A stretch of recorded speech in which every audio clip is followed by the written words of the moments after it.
Hello mga guys, so medyo taod medyo tawala ka post o video no dire sa Facebook o YouTube. Medyo busy lang kami kay mo ni madong naman December. Yan agantag project nga mo na guys. So moron. Update lang ta gamay, mao ni among gi-install na hulog piso no na tubigan. So far guys, nindot jud siya og update kay mo ni magianan magud amo So access kay siya sa makita siya sa tanan bali dali ra jud siya makitaan. So mao ni naghabwa mi. So mao ni atong income no gamay na para sa tindahan. So ang nitabuan ni ron is naghabwa mi every month. So every month yun siya, schedule yun siya. So ang makuha ninyo ani is around 38 to 39. So plus 38 to 39 peso.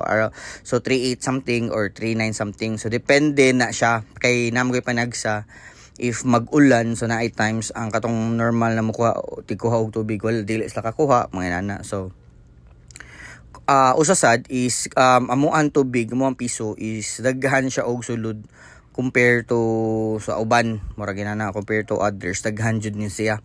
Kay the reason why una is mo to purpose na mo is dali siya dali siya mabuan sa mga tao na uy dagag sud og tubig ilaha. Pero later on after 2 months we've decided na mas nindot jud na stay na lang namo kay since mo may naganahan sa mga tao and which is tubig man sad niya diba. So ano imo mang ipagdaw tsaka more or less naam gapon kay ginansya ginagmay hinoon pero okay lang diba. Pero mao to guys. So nasad mi kuan diri hulog piso or piso internet, piso wifi sa term sa uban. So naa siya di kay siya kusog pero at the same time makakuha mo gyapon kag tag 1k. So okay ra, depende siya seasonal siya especially if wala klase or ni mga bata more or less daghan jud siya. Pero mo to guys. So kana guys so just to give you an update, every month 38 to 39 jud ang ihang range sa among makuha ana, which is buyag jud sa kaluyan sa Ginoo. So na siya daghan. So mo to guys, mag-abre ko sa piso wifi.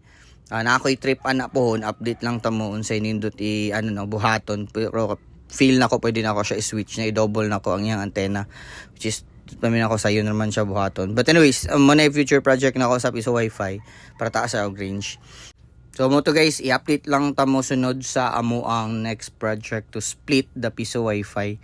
Tapos post lang ta. Tapos at least na may idea unsaon siya pag split. So meaning dako jud kay mo og range na makuha sa sa inyohang piso wifi. So mo to guys, subscribe. Bye. See you soon.